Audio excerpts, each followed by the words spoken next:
The letter had been sitting on the corner of the estate office desk for 3 days before Nora Ashworth noticed it had been moved. Not moved far. Perhaps 3 inches to the left of where she had placed it, which was exactly where the morning light from the east window would catch it without glare. She stood in the doorway for a moment and looked at the envelope, and then she looked at the desk more broadly, at the ordered stacks of folder files, the sharpened pencils arranged by length, the ledger open to the correct page for the week. She had left the ledger face down. Someone had been using the office. She turned and found her new steward at the far end of the corridor, carrying a clipboard and speaking in a low voice to Tom Briggs, the boy who looked after the lower garden beds. Tom was 17 and perpetually behind on his tasks, and Nora had told the steward twice already that Tom's employment was conditional on improvement. The steward was nodding at something Tom said, not dismissively, listening. "Mr. Dixon," she called. He looked up. He had an unremarkable face, the kind that did not announce itself. Medium height, dark coat, the clipboard held at his side with a kind of ease that was, she thought, slightly in excess of his station. He walked toward her at an unhurried pace. "The office has been opened," she said when he reached her. "Yes," he said. "The quarterly water accounts needed cross-referencing with the groundworks ledger. I came in at 6:30. She studied him. He looked back at her with the same level attentiveness he always seemed to have, waiting for whatever came next. "I keep the office locked," she said. "Mrs. Holt has a spare key." She offered it. Nora turned slightly toward the direction of the kitchen. Margaret Holt had been at Ashworth Hall for 19 years and had outlasted 2 stewards, a succession dispute, and a failed renovation. She had no particular loyalty to being helpful to new appointments. The fact that she had offered a key to this one was something Nora filed away without comment. "You'll return it," she said. "Come to me when you need access." "Of course," he said. She went back to the office. She heard him return to the end of the corridor. She heard him resume speaking to Tom Briggs in the same unhurried voice. She did not hear what he said. The advertisement had been straightforward. Estate steward required for working property of 340 acres, north-facing mixed arable and managed woodland, principal house of 12 rooms, plus outbuildings. Previous experience with livestock management, preferred. References required. The salary was fair. The title was functional. There was nothing in the advertisement to suggest it was anything other than what it said. He had applied with 2 references, one from a land management consultancy in Edinburgh, one from a conservation trust in the Borders. Both were genuine. Both named him as David Dixon. Neither mentioned anything he had not wanted mentioned, and both arrived before the interview date in clean envelopes with credible letterhead.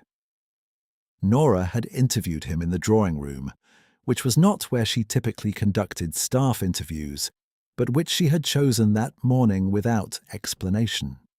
She sat in the large chair nearest the fireplace and did not offer him a seat. He stood with the same ease he seemed to carry everywhere, and answered her questions about drainage maintenance, seasonal staffing, and the management of listed outbuildings with the kind of specificity that comes from having read the right sources or having done the actual work. She had decided it was the former. He did not look like a man who had spent time in fields. She had hired him because the previous steward had left without notice in October, and because the north drainage ditch needed regrading before spring. She had hired him because his references were clean and his manner was contained, and because she did not have time that month to conduct a second round of interviews. She had not hired him because she trusted him. He moved into the steward's quarters on a Tuesday in the second week of January. The quarters were above the stable block, 3 rooms with low ceilings, and a small iron stove that needed the flue adjusted before it would draw properly. He adjusted it himself the first evening, without asking anyone. Margaret saw the smoke from the kitchen garden and walked across to check. because the last time that stove had been lit improperly, it had filled the entire upper floor with wood smoke, and she had spent a November evening with a bucket and a cloth dealing with the consequence. She found him on the roof of the stable block with a length of wire and a pair of pliers, doing something technically correct to the flue cap. He did not seem surprised to find her standing below him. "It was drawing back," he said. "I know," she said. "It always does." "Bent deflector. The cap needs replacing before autumn, but this will hold until then." She looked at him for a moment. There was nothing in the observation that required comment, so she did not comment. She went back to the kitchen. She thought about it twice more that evening without being able to say exactly why. The first weeks were unremarkable in the way that competent beginnings always are. He walked every boundary of the 340 acres in the first 4 days, carrying an ordnance survey map and a notebook, stopping to take photographs with a small camera. He filed a written condition report on the estate office desk on the 5th day, 15 pages, organized by category, with priority rankings and cost estimates. Nora read the first 3 pages and set it down. She did not tell him she had read it.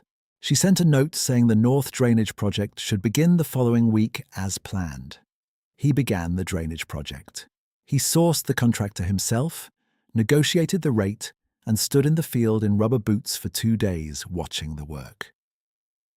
Tom Briggs was assigned to assist, which meant Tom carried things and asked questions.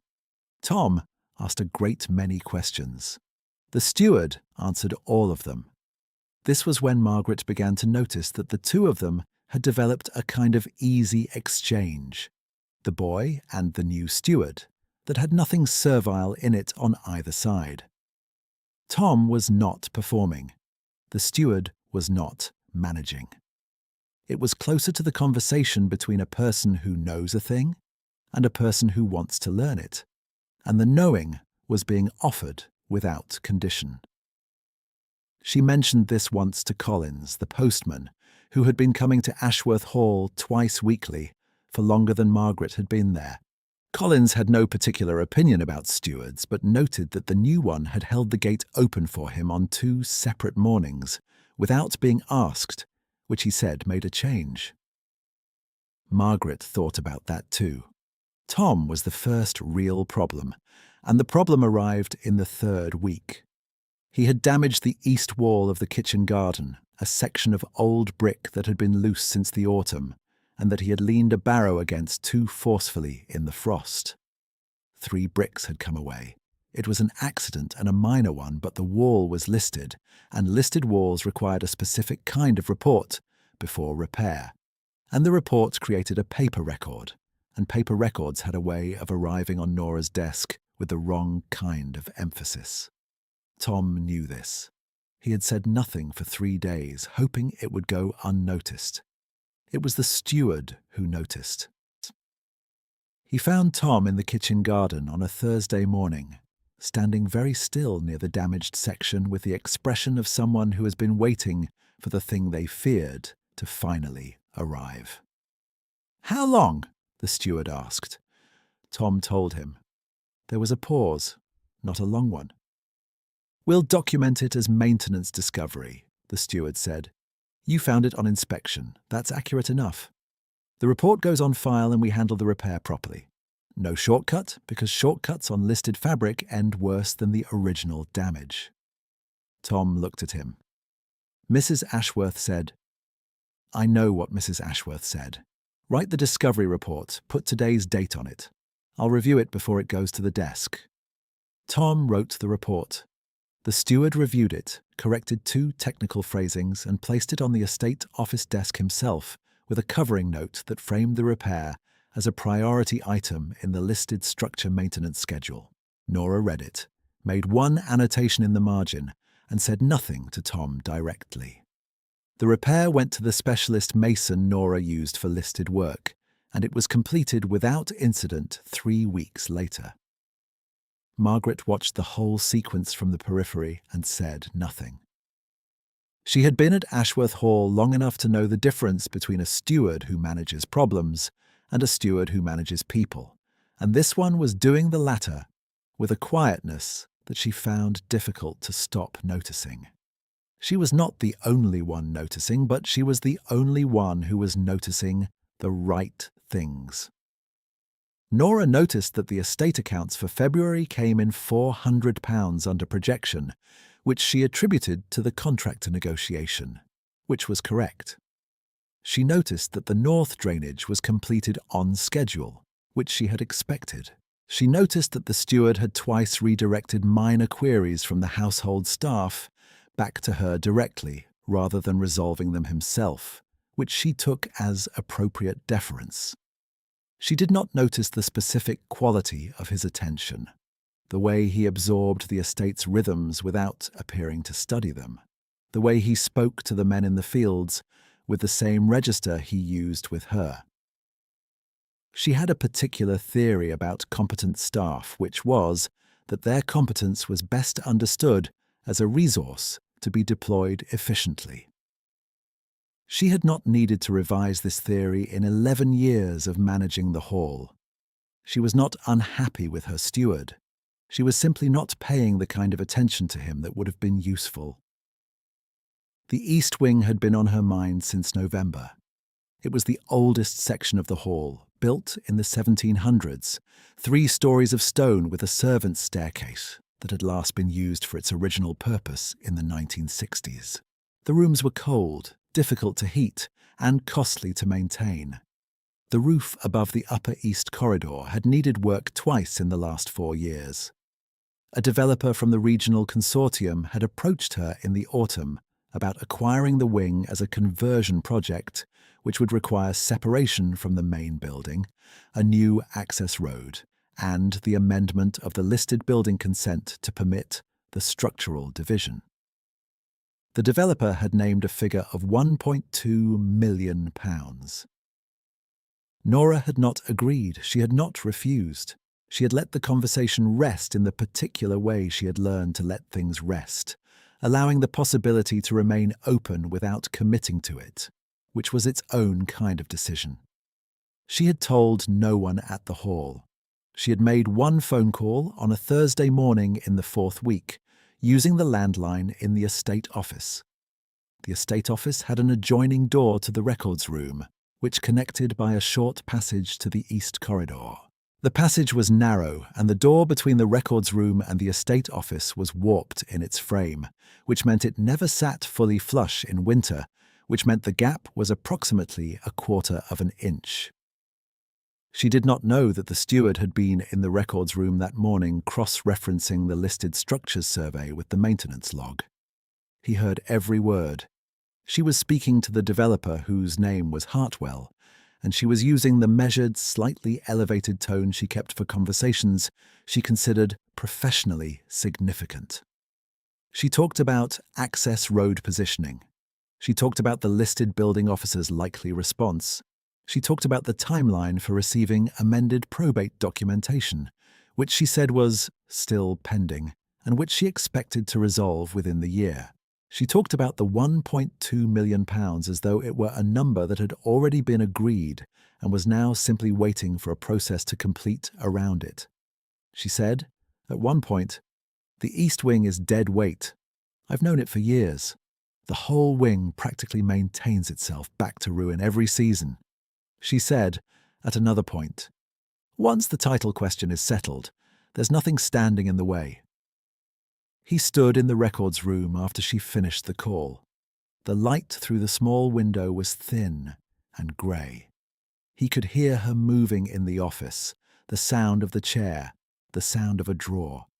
He waited until he heard the door to the corridor close behind her. Then he set the folder down on the records room shelf in exactly the position he had taken it from, and he stood for a moment longer. He knew what she did not know. He knew he had known it before he arrived, which was in fact why he had come. He went back to the estate office before noon. He checked the maintenance log, made 3 entries, and left the office as he had found it. The quality of his days at Ashworth Hall had a particular texture that he had not anticipated before arriving, which was that they felt, in some way, he had not been able to name cleanly, like living inside a thing he had been told about for years, without ever touching. His mother had described the hall to him once, when he was 8, as a place that was patient. She had meant it as a kindness about the stones and the proportions and the way the morning light moved through the east corridor.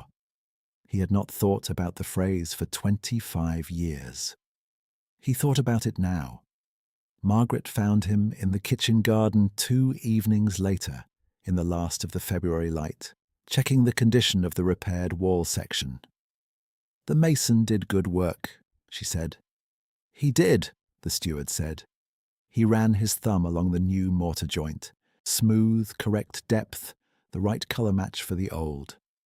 "It'll outlast the rest of this section now." Margaret stood beside him in the grey cold. She was a compact woman in her 50s with grey coming into her hair and a steadiness about her that came from knowing every room in the hall and every person who had ever moved through them. "You've been in the records room," she said. It was not a question. "I needed the listed structures survey." "The listed structures survey is in the estate office filing cabinet," she said. "Left-hand side, 3rd drawer." There was a pause. "I found it in the records room," he said. Someone had moved it. Margaret looked at the repaired wall. "I moved it," she said, "in November. I thought it might be useful to have it close to the adjoining passage." She paused, in case anyone needed to check something. He turned and looked at her. She did not look back. "Thank you," he said. "It needed to be somewhere accessible," she said. "That's all." She went back to the kitchen. He stayed with the wall for another few minutes, his hand against the new stone. The hall was beginning to settle around him the way a house settles when it recognizes the weight of the right person in its rooms. He was not certain yet what he was going to do about what he had heard through the warped door, but he was increasingly certain that doing nothing was not an option. The 5th week brought a particular kind of cold, and with it, a particular kind of tension in the household. Nora had a dinner party on the Friday, 8 guests from the county set, and the preparation absorbed 3 days of the household's attention. She issued instructions daily, in person, to each member of staff in turn. The instructions were detailed and delivered with the confidence of someone who found the act of instructing pleasurable, independent of any need for acknowledgement. The gardener was told to clear the front approach and place the urns. The kitchen was given a full menu specification. Margaret received a list of table settings with the individual placement of every item noted in Nora's handwriting. She came to the steward the day before the dinner with a single sentence. "The stables need to look used." He had looked at her. "I have guests coming who care about that sort of thing," she said. "Bring the 2 mares in from the paddock and stable them overnight. Make sure they're brushed."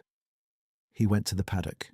He brought in the 2 mares, both of which were getting on in years, and did not much appreciate the disruption. He spent an hour with both of them, moving carefully, speaking quietly.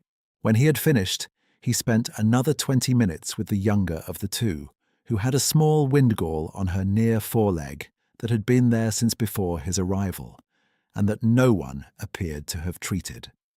He noted it in the veterinary log, scheduled a call to the farrier, and did not mention it to Nora. Margaret brought him tea at the stable door that evening, which she had never done before. He took it without comment. They stood in the stable doorway together for a while, the yard quiet, the lights in the hall's upper windows going on one by one as the rooms were prepared for morning. "The east wing lights haven't come on," he said. "They don't," Margaret said. "She doesn't go in there. Hasn't in over a year." "Does the hall have a view on the east wing?" Margaret was quiet for a moment. "The hall doesn't have views," she said. "I do." She wrapped both hands around her own mug. "I've been here 19 years. I remember when those rooms were used. I remember who used them." He said nothing. "The Lord before last wintered in the East Wing sitting room every November," she said. "Kept a fire going for 3 weeks. Said it was the warmest room in the house." "It is," he said. "The chimney stack runs through the interior wall. Double mass." Margaret looked at him sideways. She looked away again.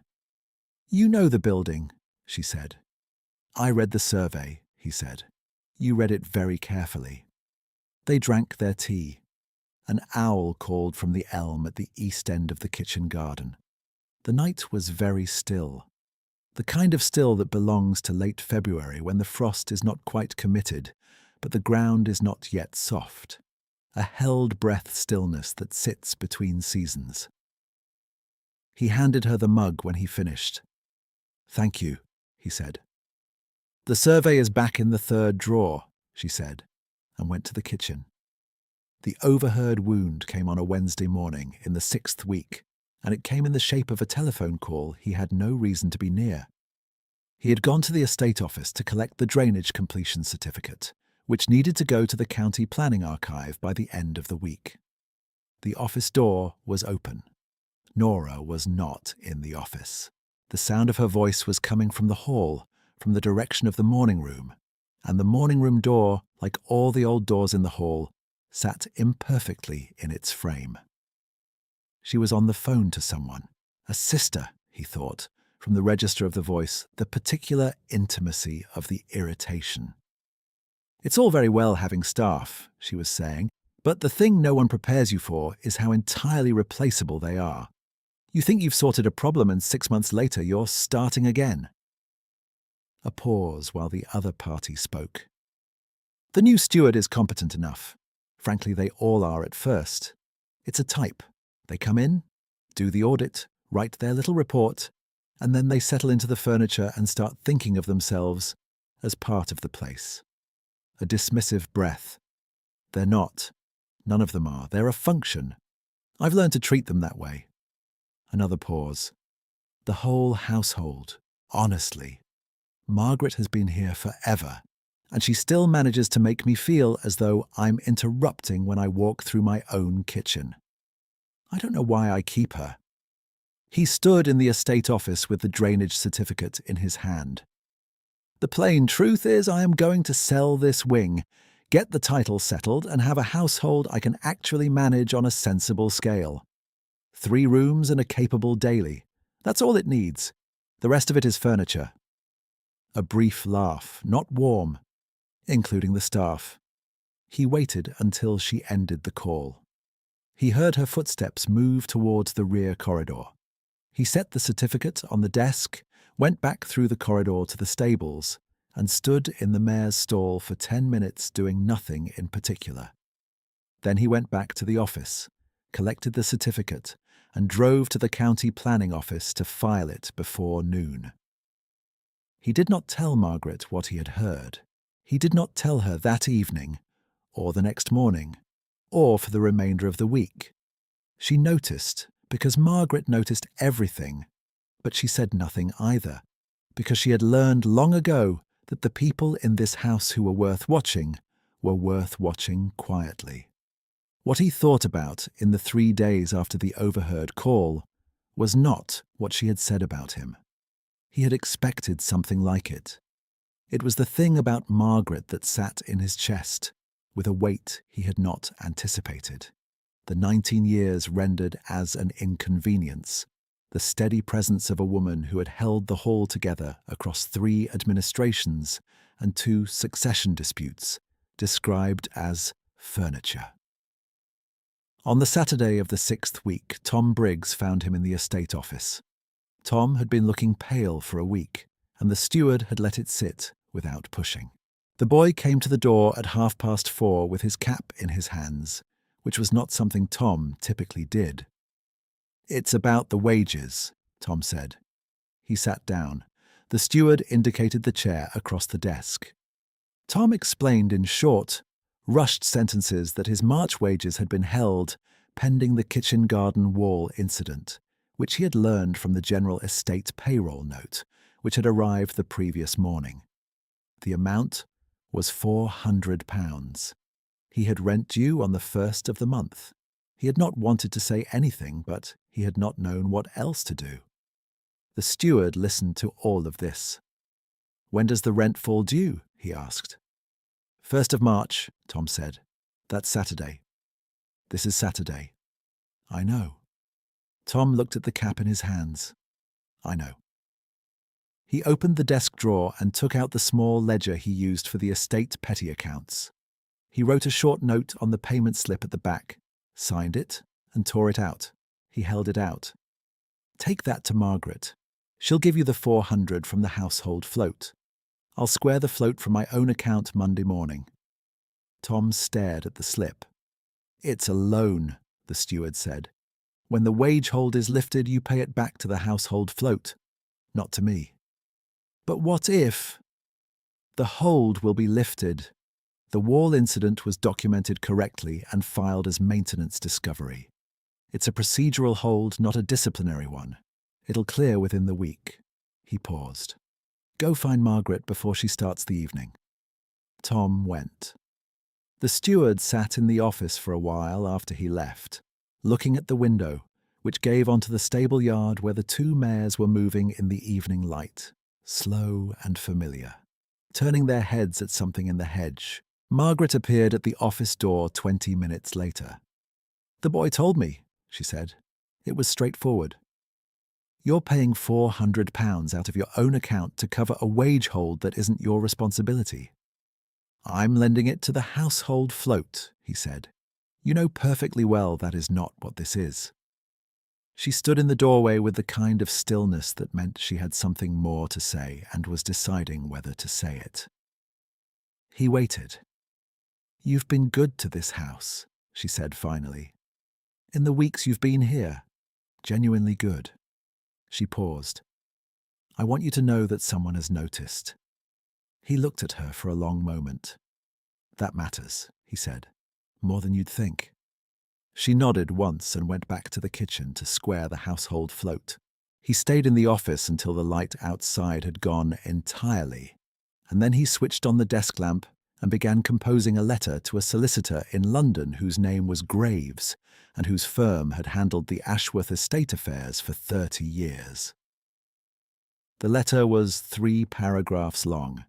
He finished it, sealed it, and placed it in his jacket pocket. He posted it on Monday morning at the same letterbox where Collins collected the estate mail, 2 hours before Collins' round. The response from Graves came 12 days later in a plain white envelope addressed to Mr. David Dixon, Steward's Quarters, Ashworth Hall.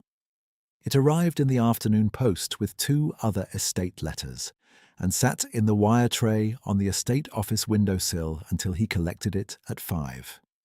He read it standing at the window. He read it twice. He put it in his jacket pocket.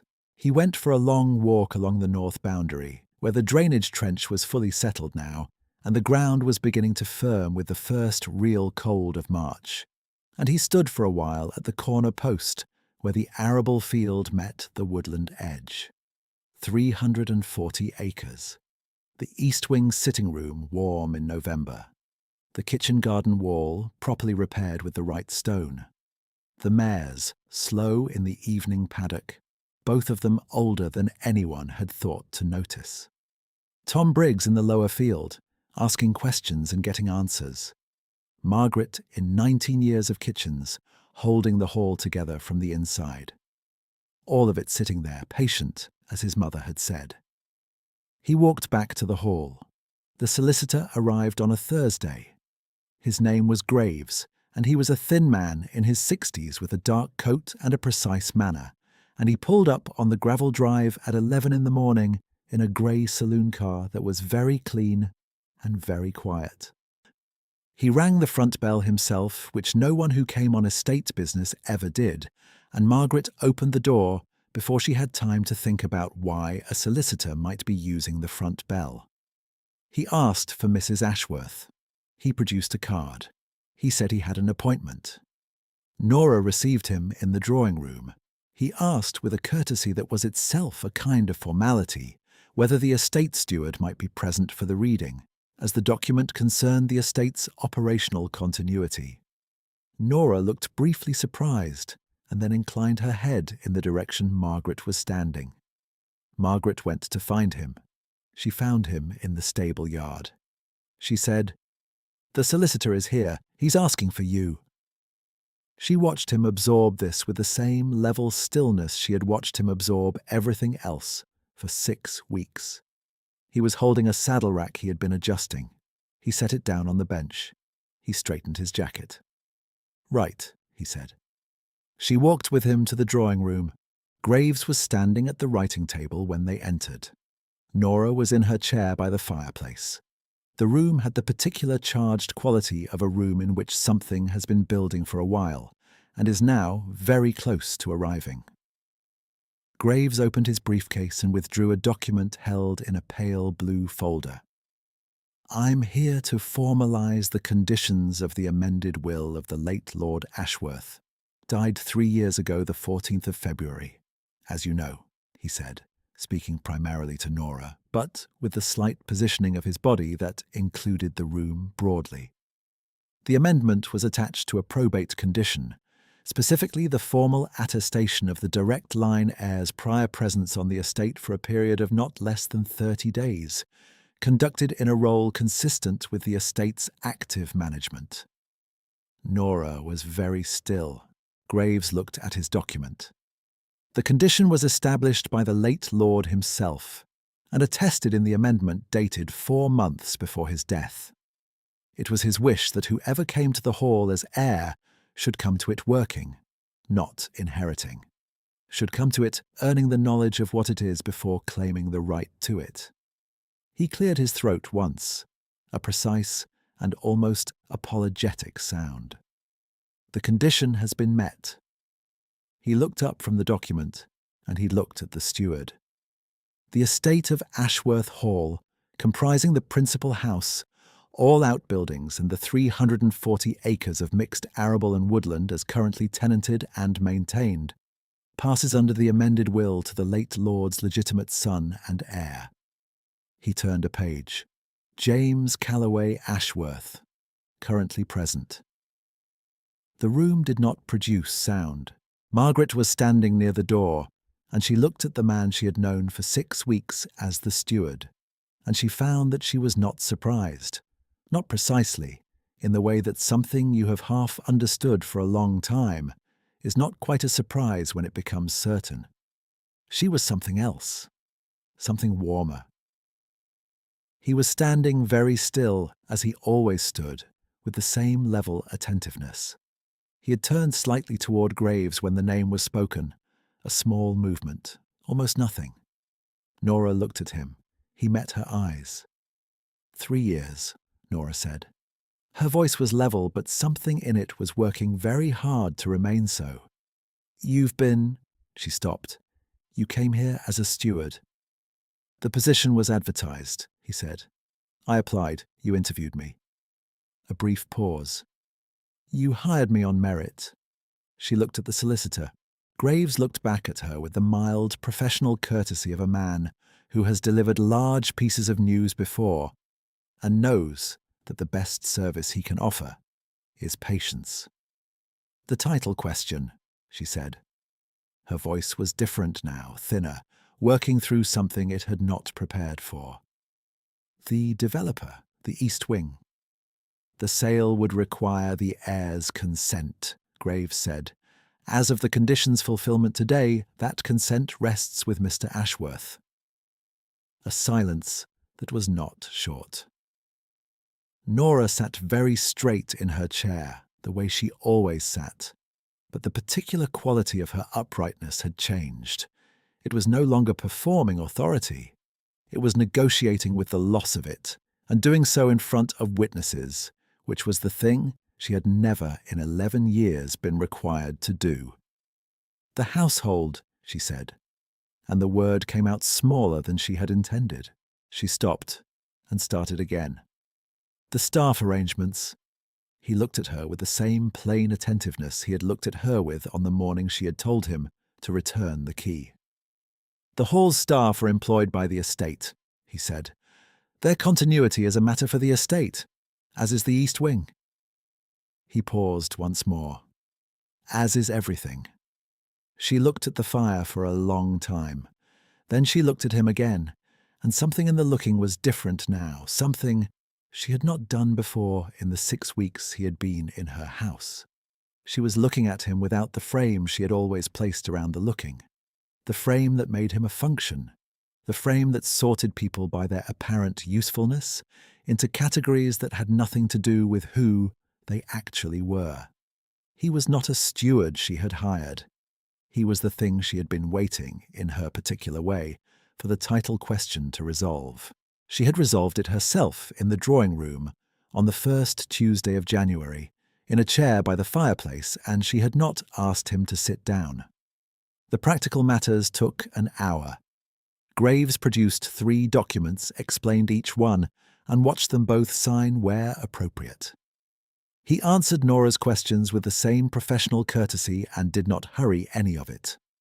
When it was done, he shook hands, returned his folder to his briefcase, and was shown to the front door by Margaret, who opened it for him with the particular dignity of someone who has held a door for a great many people over 19 years, and knows the difference between the ones who deserve the gesture and the ones who don't. He thanked her by name, which she noted. Nora left the drawing room at some point during the documents and was not seen again before lunch. He did not seek her out. There would be conversations over the coming days and weeks that were necessary and would be had, and they would be conducted with the same plain-level register he had used for every exchange in this house, because that was the only register he had. He stood in the drawing room for a while after Graves left, looking at the room. Then he went to the estate office. Margaret came in 20 minutes later with tea. She set it on the corner of the desk, which was where she always set it when she brought it to the office, which had been 3 or 4 times in the 6 weeks he had been there, always in the afternoon, always in the same white cup with a chip on the rim that had been in the hall's kitchen for longer than either of them knew. "Tom's wages," she said. "The hold was lifted this morning. The payroll note came through." "Good," he said. "He'll have the 400 back to the household float by end of week." "No hurry." She stood for a moment. She had something she wanted to say, and she was deciding whether the occasion required it to be said or whether it was already understood. "You knew," she said, "when you came." "Yes." "You came anyway, as the steward." "I needed to know the estate," he said. "What it was, what it needed, whether it was worth the trouble of claiming." He looked at the cup on the corner of the desk. "I didn't know that before I came." "And now?" He looked at her. "Now I know," he said. Margaret picked up the empty tea tray she had brought the cup in on and tucked it under her arm. She looked around the office in the way she looked around every room she entered, checking, quietly accounting for what was present and what was in order. A 19-year habit that had nothing performative in it. Everything was in order. She was at the door when she stopped. "He said this room was the heart of the place," she said. "The old lord. He said whoever sat in that chair understood what the hall was." She paused. He was right, as it turned out. She went back to the kitchen. He sat for a while in the chair.